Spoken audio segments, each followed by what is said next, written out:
spectrum, wide spectrum.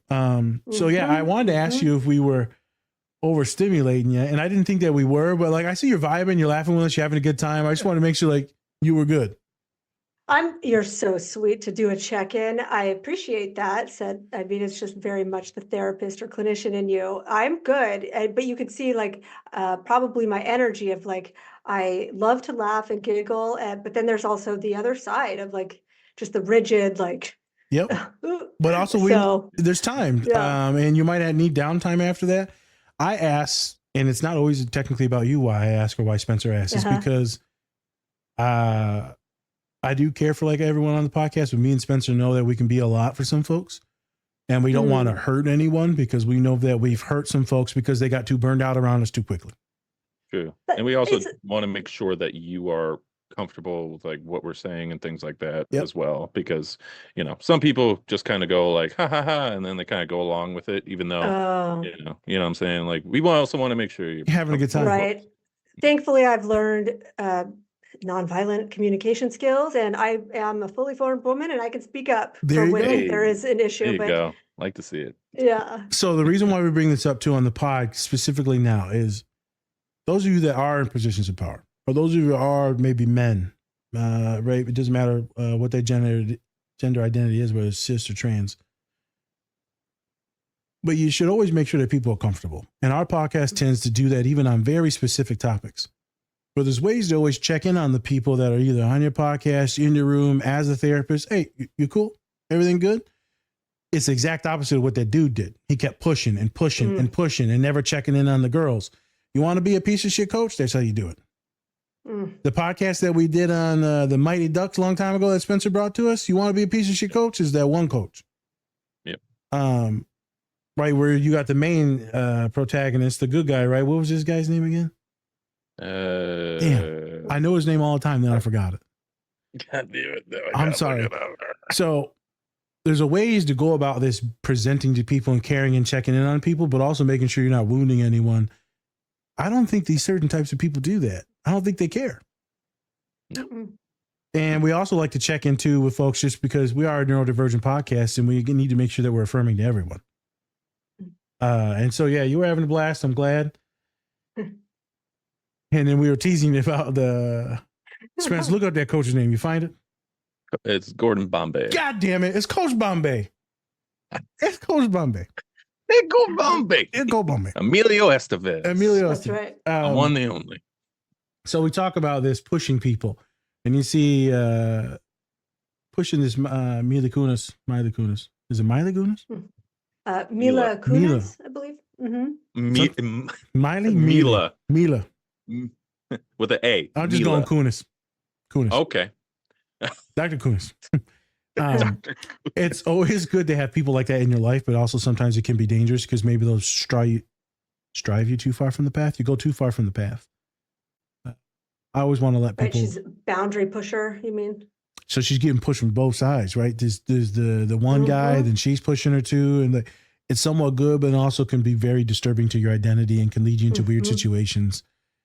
So be protective too. Kind of know it's great to have a therapist or a confidant on these things to make sure that you aren't getting manipulated or used. Whether it's an eating disorder, autism, doesn't matter. Just nice to have either a therapist, coach, parent, guardian, somebody, best friend.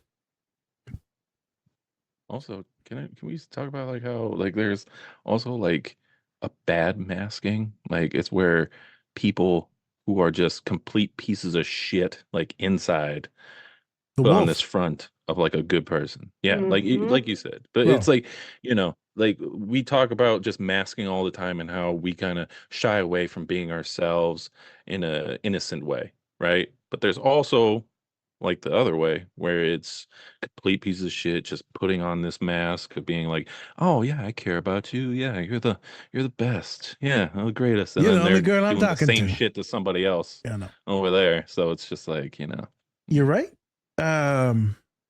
You know, Spence, is weird, but I thought of myself as they call it the sheepdog. You got the sheep, which is all the kids playing around, right? Your clients. But you got that dog that keeps all the wolves away, barking and shit. And like, right, I'll come at you, motherfucker. I'm probably gonna die, but I'm gonna come at you. And I've always thought of myself as like herding and protecting, right? Barking, knowing I probably ain't good enough to like kill this wolf, but I'm there and it scares them away. I know what wolves look like because I've grown up with a lot of wolves. I've been trained to see them through friends, family members. I'm like, oh, okay, piece of shit. Okay.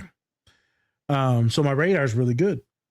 But a lot of folks, radar's not that good. They've never really been exposed to it, or they've become so normalized and habituated to it, Spence, they can't find it. Yeah. And so you got these wolves that are acting innocent and nice. So I got a story, then I'm going to let Rebecca go. It was funny, horrible story. One of my students is possibly getting kicked out of school, PhD, is a magnificent human hard worker, but it's some racist stuff that's going on. And he'd been telling me, hey man, something funny's going on. Well, finally all the shit comes to the thing. So I write some letters, right? I'm advocating, making sure we're getting the law involved now, disability and all that stuff, right? And they send me, oh, this is awesome. I'm gonna work with your student, this and that. I want to take care of them. 10 minutes later, they kick my boy out of school.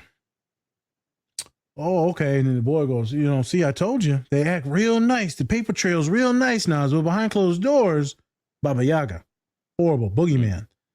And so are they a wolf? I assume they are.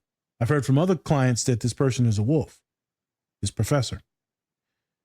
I don't know how they're able to hide it, Spence, and people get positions, man, and they're just able to do it. So Rebecca, how do you I don't know if Spence wanted this, but how do you teach people to spot these people or to become better at, being more autonomous? What's the goal with this? Is it to give them better radar, or is it just to be able to set your boundaries to know who you are identity-wise?